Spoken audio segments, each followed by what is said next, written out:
kayo sa therapy ng bayo.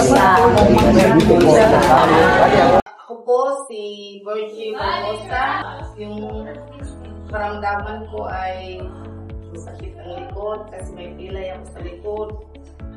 Si Piska nakita yung pilay ko saka yung high blood. Ngayon, pinagaling ako ni Bayo sa loob lang ng wala pang 2 weeks. Pero sige pa rin ang Bayo ko 4 na buwan na. Kasi kahit magaling na, kailangan pa rin mag-therapy. Masalamat din ako sa kanila dahil napagaling nila ako at wala na akong maintenance na iniinom dahil wala na akong high blood.